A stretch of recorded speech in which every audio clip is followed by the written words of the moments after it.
There we go. Good morning. Happy Tuesday.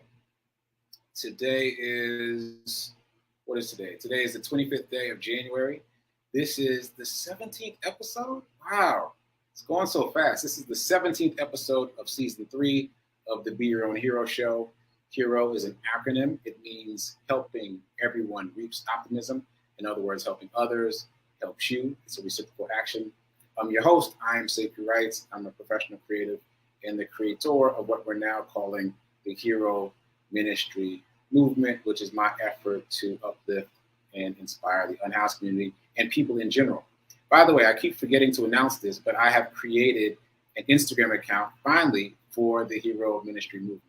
It is exactly what you think. It's at Hero Ministry Movement on Instagram. All right. So there's that. Please follow me on Instagram for the Hero Ministry Movement. There's nothing there yet. I haven't posted anything yet, but that will be the place where I put all things hero. Oh, including the show. Yeah, including the show. All right. So that'd be cool. Also, shout out to New Thought Media Network for allowing me this platform to talk about my journey of becoming my own hero. And check me out here Monday through Friday, 9:45 a.m. Eastern Time. That's 8:45 a.m. Central, 7:45 a.m. Mountain.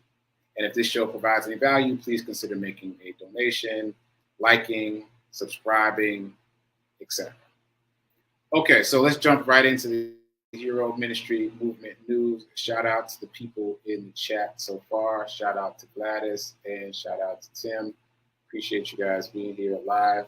Shout out to the other folks who are joining in. Okay, so Hero Ministry Movement news. Today is day 239 of my run streak. It's day 4 of half marathon training. And I just wanted to mention, for those of you that might be interested at some point, that marathon training is self-actualized. Like, you meet with the folks every once in a while, but they give you a basically task list of things to do, and you have to do them on your own. So you have to be self-motivated. I didn't expect that. I don't know what I expected, but I didn't expect that. I guess I expected that we would be meeting all the time. So anyway, yesterday's task was 2 miles, and today's task was 3 miles. And I guess they're going to vary up the days, the number of miles, and the speed. So I'll keep you posted. Again, today was day 4 of half marathon training. That was pretty cool. And this is also my 3rd charity run. Just a reminder, I'm doing another charity run. This is charity run number 3. This is in service to Mr. Charles, the man that I found in the snow a couple weeks ago.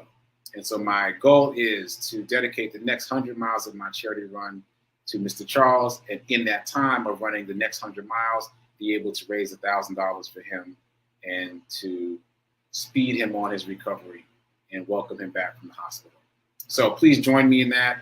The link is easiest to, well, you can just go to GoFundMe and search for my name. Also, you can just go to my website, sekouwrites.com, and you'll see the link right there on the homepage. It says charity. So please support me in that. So 30-day challenge, folks. Shout out to Lovejoy and shout out to Gladys. Gladys has been holding it down with the roll call early in the morning. I get up really early, but sometimes I get busy with my morning practice and my run, and I forget to post the roll call in the Facebook group. And Gladys has been holding it down the past couple of days, so I appreciate you, Gladys. And shout out to Lovejoy for doing it. Lovejoy is 14 days in. She's steady on it. She walks outside like I do. She's outside only, and she walks in the cold no matter the temperature. And it's hard work. It's hard work, but she's doing it. And so just a quick sidebar on that. The point is to do it every day. That's where it gets challenging, because I know some of the folks who join the 30-day challenge have these really lofty ideas about what they want to accomplish, but maybe they weren't thinking about the 30-day part. It's that you have to. Oh, I'm frozen. Am I back? I'm frozen again. Okay, I think I'm okay now. Yeah, I think I'm okay. So anyway, the point is focus on the 30 rather than focusing on what you do per day. Focus on doing something every day. Okay. So moving on, I mentioned the fact that I was on Regina Smithwick's podcast recently, and I mentioned her book, The Powerful Podcast Journal. Check this out. It's available on Amazon. I'll be using it for sure. And my conversation with her is now available on my podcast, the Sekouwrites podcast. So go check that out. Sekouwrites podcast is available on all podcasting platforms. Check it out. It's a pretty cool conversation. Okay, I keep forgetting to mention the seminar. My bad. I said early in January that I was going to do a Get Rich 101 seminar. That is still my intention. A couple signals got crossed and I'm being led in a new direction, but it is still my intention to make it happen. And it is still my intention to make the first quote unquote seminar about NFTs. So stay tuned. I haven't forgotten. It's still coming. All right. Just wanted to say that. Okay. So Morning's in. Morning's in. As you know, if you've been watching the show, I've been reading the 30-day mental diet. I've been taking the class. I've been taking this class right here with Rev Melissa. The class is now closed, but I've been taking this class, 30-day mental diet class with Rev Melissa. So I've been reading the 30-day mental diet every day as my morning reading. Sometimes I read more than that, but at least I read that. Okay, so today for me is day 19, I believe. We're all on different days based on when we started. So let me just briefly read what happened for me on day 19. Okay, the theme for day 19 is discover your place in life. Discover your place in life. A possible key to finding the proper place or activity for the release of your abilities is to always contribute. New ways and means of using your abilities will never develop unless you make use of every opportunity to offer something of what you are in all that you do. However frustrated or resentful you may be at the present time, it is necessary that you discard such feelings and always contribute your best. Always contribute your best. So that resonated with me. They have a capsule statement at the end of every chapter that really sums up the chapter. Often I find something in the body of the text itself that resonates more for me. So this is from the body of the text. This is not the capsule summary at the end. So a key to finding, just to summarize, a key to finding your place in life is to always contribute. So if you hold to the rule of always contributing, you will find yourself moved in different ways. This show is a perfect example, right? It's me trying to contribute to other people's knowledge about wealth and abundance and contribute to my own knowledge about wealth and abundance. And it has expanded and expanded and expanded. Okay, so that is the morning Zen. And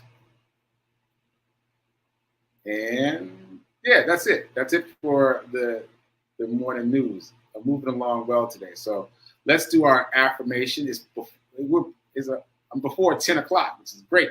So I'm going to do our morning affirmation. Well, our daily affirmation. I am so happy and grateful to be a multimillionaire in every area of my life. I am so happy and grateful to be a multimillionaire in every area of my life. Hold that with you. Keep it throughout the day. All right, so circling back to the comments, just want to see who else is here. Shout out to Linda. Shout out to Nan. Gladys is on it every day. Yes, Gladys, do your thing. All right, so I wanted to reiterate that we've been talking about trading this week, unexpectedly. Unexpectedly, we've been talking about trading, and that's in keeping with the theme of doing. In keeping with the theme of doing. I talked yesterday about how a little bit of money invested in 2006 will be worth a lot of money now. We did 3 stocks. We did Home Depot, Starbucks, and Microsoft. And if you invested a little bit of money in all 3 of those, $840 total, or was it $860? A little over $800 would have yielded you about $5,000. And adjusted for insurance, that would still be $3,000.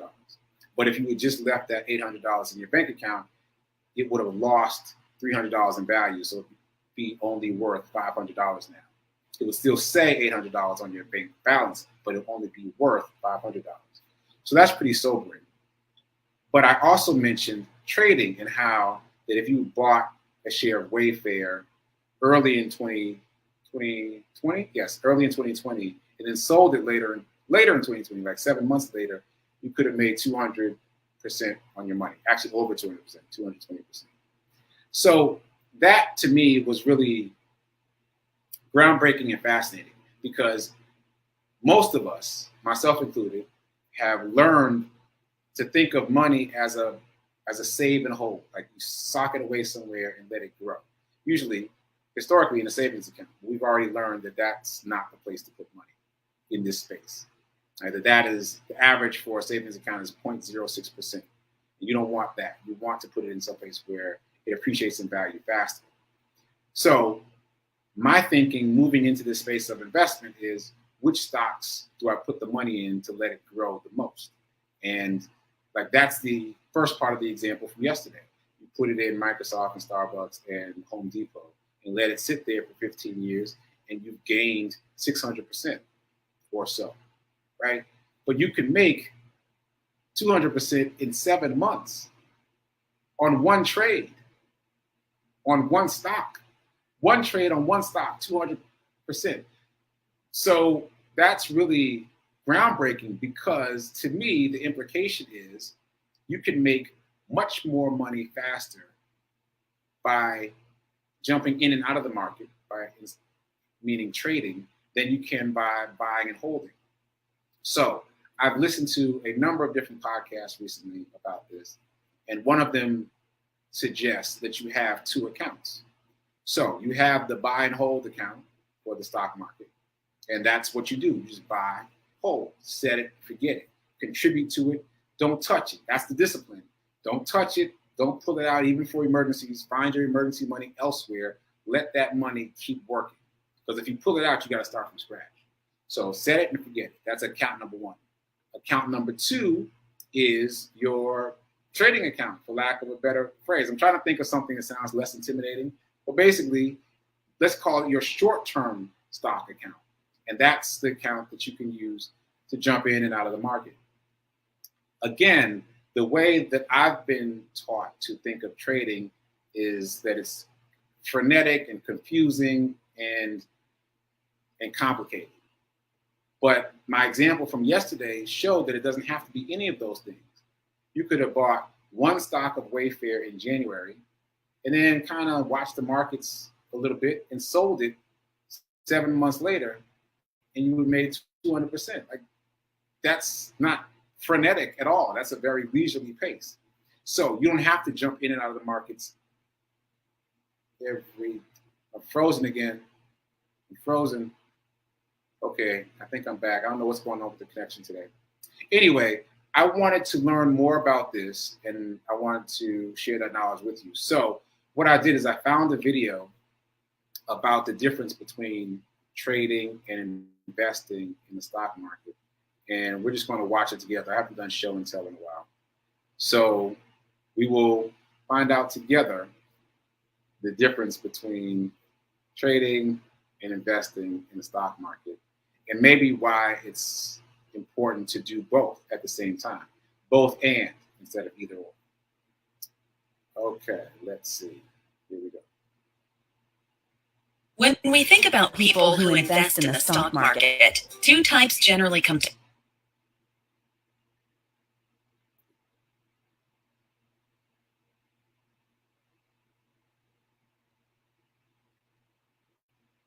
mind: investors and traders.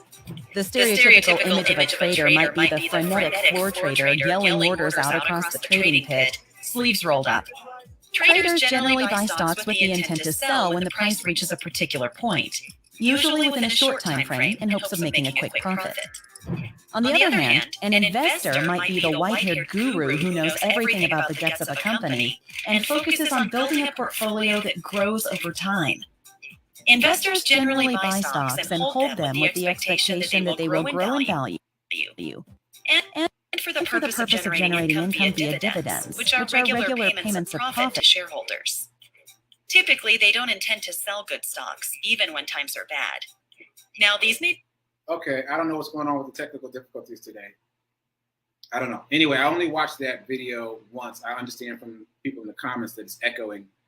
Okay, so essentially, it's saying the same thing that I was saying a few minutes ago, that you've got these two schools of thought: buy and hold investing in the stock market, and also trading in the stock market. And both of them are beneficial. And it seems to me now that the best way to move forward in terms of growing wealth is to do both. And for those of you that are starting to feel nervous about me even saying that, I have felt the same way. But I mentioned recently that I've started trading, I'm gonna put air quotes on that, but it hasn't been intimidating at all. So I intended to show this video, but since the video is not working, let me just tell this story. So I listened to a podcast recently about trading, and the woman who's telling the story was an assistant principal. So she's working at a school, and she decides that this isn't for her. She's got to do something else. She doesn't know what. She got to do something else. Eventually, she stumbles upon trading. Yeah, I'm just going to use the phrase. I'm going to use the word trading and not attach words, because there are a number of different kinds of trading I've learned. There's day trading, which we've all heard of, right? But there's also swing trading, and there's all these other types of trading. So let's just say trading. She stumbled across trading, and she started trading at school before and after class. Because as you know, the markets have banker's hours. So she was trading early in the morning, and in school lets out early. So right after school let out, she would stay there in the classroom and do some trading. She was experimenting with it. And she said that the goal, a popular goal, I should rephrase, a popular goal in trading stocks is to trade 1% of your portfolio. So yeah, trade 1% of your portfolio and then try to make that amount every day. So that's easy math for me. My stock portfolio on Webull, I've mentioned this before, is $40. But those of you who have not clicked the link yet, the link is only good until tomorrow. The link will expire tomorrow. I put a Webull link on the Facebook page, but it's going to expire tomorrow. You click it by tomorrow and you will get free stock. You're guaranteed to get free stock.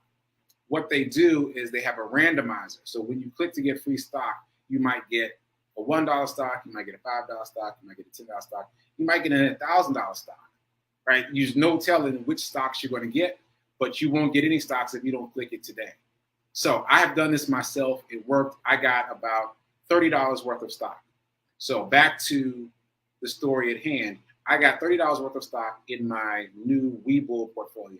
I added $10 to it from my own bank account. So my account is $40. So 10% of that is 40 cents. Very small numbers, right? So that's what I got from her podcast. That's one of the things that I got from her podcast, that you can just play with 10% of what you have in the account. You don't have to have big numbers anymore. There was a time in the past where you had to have a certain amount to open a brokerage account. You had to play with certain numbers. But now you can play with $40, as I am. Okay. So the other thing I got from her podcast was that she was able to eventually meet her salary as an assistant principal. She said she was making $3,000 per month as an assistant principal. So she starts trading in the morning and after school, after the kids leave, stumbling, learning, failing, stumbling, learning, failing, trying again, all that stuff. But eventually, she made $3,000 in one trade. That did not happen immediately. She had to work her way up to that. But she made $3,000 in one trade. And that was the same amount of money that she was making per month as an assistant principal. So she quit the next day. She put in her notice. She said, I have proven that I can meet my salary with stock trading. And now she's a professional stock trader. She teaches other people how to do it. She does speaking engagements. She travels the world, all these other things. But that's how it started. Her goal, by the way, was not to make $3,000. Her goal was to make $300. That was her goal initially. And then eventually she made $3,000. That's when she quit, dedicated herself full time. There are tons of stories like this. As a matter of fact, this takes me all the way back to Darvis. We talked about Darvis. I think that was in season 1 of the Be Your Own Hero show. I talked about this man named Darvis, who was a ballroom dancer, who was able to make $2 million in less than a year in the stock market. Now, I went and read his book, and the punchline is, yes, he made $2 million in less than a year, but he spent the previous 5 years stumbling, failing, learning the market. Like, there's no shortcut. He did the work and failed a lot, and with each failure, learned something new, to the point where he could make $2 million in less than a year. But that didn't happen right out of the gate. He had to earn that knowledge, right? So anyway, I'm circling back to him because I'm realizing now that he made his $2 million in less than a year by trading stocks, not by buy, hold, investing. Matter of fact, he was exclusively a trader. Now that I think about it, he wasn't buying and holding any of those stocks. He was buying them, holding them, and then selling them again. And that's how he made $2 million in 2 years. That's how this assistant principal made $3,000 in 1 month. Something to think about, right? Something to think about. Because that's a dramatic and relatively quick turn of events. Again, I'm going to keep using 7 months as the barometer. You could have bought Wayfair in January of 2020 and sold it 7 months later and made a 200% return. So you could make a couple trades a year and still do really well. Just a couple trades per year. So circling all the way back to me, again, I didn't intend to tell this story, but the video is not working. So let me finish the story. I listened to that podcast. I figured out, all right, so 10% of my $40 account is 40 cents. Let me make a trade and try to make 40 cents. That's an easy goal in my mind. And then it's not even my money. Like, they gave me the free stock. Webull gave me the free stock. So I feel free to play with it. Okay. So yesterday I put in a trade to make 40 cents. So to be specific about the numbers, there was a stock that they gave me for free that was trading at $8 yesterday. So I put in a sell order at $8.40. Easy math. Now, the other thing that's really cool is when you put in a sell order, this is a limit order, you're saying that if this stock ever reaches $8.40, I want you to sell. That means that you don't have to sit there and watch it and wait for anything to happen. You just tell the machine, all right, if it ever hits $8.40, sell it. Let me know. And then I went off to do other things. And last night, I checked my Webull account for an entirely different reason, only to find out that it is sold. It's sold. I set the order yesterday, and it filled itself yesterday. At some point during the day yesterday, it hit $8.40 and automatically sold. So we're talking about an automated procedure. Like, you can just tell it when to sell, and it'll do it for you. It's very accessible. It's much more accessible than I thought. So I hit my goal as defined by the assistant principal. I earned 40 cents, which is 10% of my $40 account. And so my intention is to do that again, right? And so something I haven't heard mentioned anywhere else that I want to mention is that, is my alarm going off here? My alarm is going off somewhere. I can't find my phone though. Oh, there it is. Sorry. I don't know if you can hear it, but I can hear it. Okay, so that's my alarm to wrap up the show. So anyway, I was saying that I earned the 40 cents. And the thing that I haven't heard mentioned elsewhere is that it takes the money time to settle. It's kind of like moving money from one bank to another bank. You know how it takes like 2 or 3 days to show up? It's the same kind of thing. So I did my trade. Well, the computer did my trade for $8.40 yesterday. And the money is still pending. It's still settling. So it'll take a few days to settle. I mention that because you can't just, if you're using the same pool of money, you can't just jump right back in. You got to wait for the money to settle before you can do something else. And I haven't heard anybody mention that talks about trading. So I'm letting you know early. You have to wait for the money to settle after you make a move. That said, this is the season of doing on the Be Your Own Hero show, right? So I'm suggesting that everybody open another brokerage account. Use the Webull link, get the stock for free, and start playing with trading on somebody else's dime. Like that's an ideal situation. You're trading on somebody else's dime. So if you lose the money, it was found money anyway, right? There's very little risk. And the reason I'm suggesting that is because the evidence that I've accumulated thus far, and I'm still researching, but the evidence that I've accumulated thus far shows that you can make significant amounts of money in short amounts of time. We already learned that you can make significant amount of money by investing in the stock market, which I don't know about you, but I didn't know before. I didn't know before now. I know it now, though, that you can make 600% on your money just by storing your money in the stock market. But now we're learning that you can make 600% in a month if you know what you're doing, right? So all that said, I'm suggesting that everybody click that link for the Webull account. And yes, they do have a .com, so you don't have to have a smartphone. So click the link for Webull. It's on my Facebook page. Get some free stock in a new brokerage account and just experiment. Figure out what 1% of whatever they give you is and set an order to trade automatically. See what happens. So I'm going to keep talking about that. I'm very fascinated by trading right now. I am shocked and amazed to see how easy it is. It is presented so intimidatingly out there in the world, but it's not that intimidating. And it's like anything else.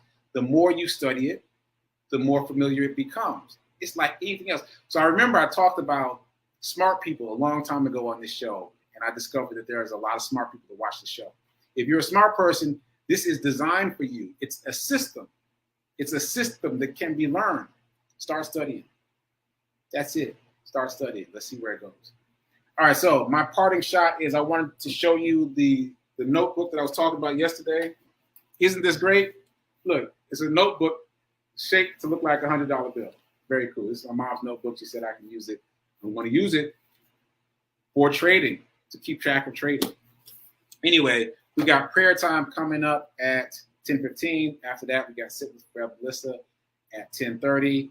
And I might be popping in to say a few words during that show. So until tomorrow, keep doing. Be a hero. Be your own hero. Remember that now is better than perfect. And today's lesson in terms of now is better than perfect is go click that Webull link and get you a free stock trading account. Why not? All right. I'll see you tomorrow. Later.